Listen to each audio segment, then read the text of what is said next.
ઓમ નમઃ શિવાય। શિવ મહાપુરાણ કૈલાસ સંહિતા અધ્યાય 4 સંન્યાસનો આચાર। શિવજીએ કહ્યું, હે મહાદેવી, હવે હું તમારા અનુરોધથી સંન્યાસ અને આહિક કર્મ કહું છું, જે સંપ્રદાયના અનુસાર છે। યતિને માટે તે યોગ્ય છે કે તે બ્રહ્મ મુહૂર્તમાં ઉઠે, પોતાના ગુરુનું ધ્યાન કરે, જે 1000 દલવાળા શ્વેત કમળમાં બેઠેલા છે। આ પ્રકારના મનોહર ભાવથી યુક્ત બની એમની પૂજા કરી નમસ્કાર કરવા।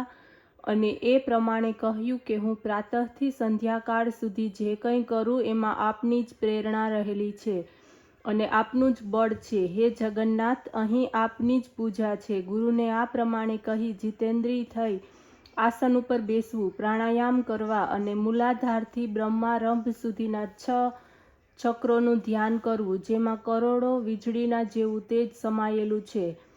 પછી એની મધ્યમાં તે સચ્ચિદાનંદ નિર્ગુણ બ્રહ્મ અને અનામય રુદ્ર શિવનું ચિંતન કરવું। પછી ઉઠીને જ્યાં સુધીની ઈચ્છા હોય ત્યાં સુધી દૂર ફરવા જવું। પછી ત્યાં નિત્ય નૈતિક કર્મો કરવા અને સ્નાનથી શુદ્ધ થઈ જવું। આ રીતે ગુરુની પાસેથી સારી વિધિઓ શીખવી।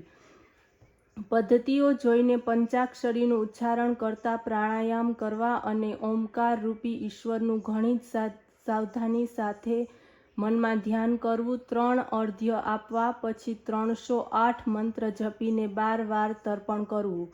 આચમન કરી 3 પ્રાણાયામ કરવા, મૌન થઈને ઋષિઓનું સ્મરણ કરવું અને જ્યારે પૂજાના સ્થાનમાં જવાનું હોય તો મૌન ધારણ કરી વિધિપૂર્વક આચમન કરવું। પૂજાના મંડપમાં જવું, જતી વખતે સૌથી પહેલો જમણો પગ આગળ મૂકવો। ઓમ નમઃ શિવાય।